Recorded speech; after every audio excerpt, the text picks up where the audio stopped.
Australia is no longer the lucky country it used to be. It escaped the damages of the global financial crisis in 2008, but the pandemic has dealt a severe blow. Australia has slipped into its first recession in nearly 30 years. The GDP has contracted by 7% in the April to June period. It's the sharpest contraction since the 1930s. Australia's problem is multifold. The pandemic, the bushfires, and then there's China. Here's a report.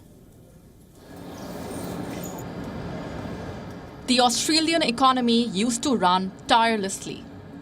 It even set a record with 28 consecutive years of growth. That great run has now officially come to an end. The cause, a once-in-a-lifetime pandemic. The effect, a Wuhan virus-induced recession. Australians know that's the case, Mr. Speaker. Australians know, Mr. Speaker, that many months ago that this day would come. And this day has come. And, Mr. Speaker, as the pandemic continues to have its impact, not just here, Mr. Speaker, but all around the world, there will be further difficult days ahead. Even before the pandemic, the Australian economy was stuttering. Bushfires raged over 12 million hectares, crashing tourism and hurting businesses. As the government was trying to put out the fire, the pandemic struck. Australia, like the rest of the world, went into a lockdown. In the January to March period, the GDP contracted by 0.3%. In the April to June period, it contracted by 7%. The two consecutive quarters of negative growth have pushed Australia into a recession.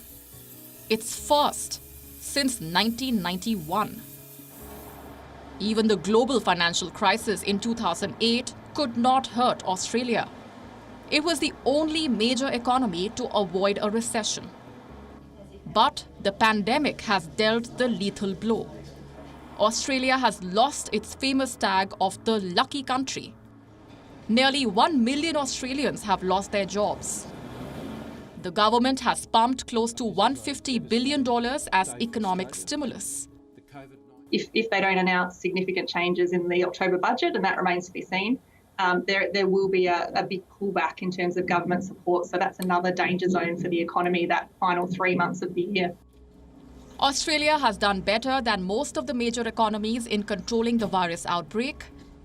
But the second wave of infections in the state of Victoria is likely to delay economic recovery. But it's important to recognise that this fall in the June quarter does not include the economic impact from the Stage 4 restrictions imposed by the Victorian Government in early August. This is something that will weigh heavily on the September quarter numbers. Australia has fared better than some economies, but the road ahead will be full of hurdles.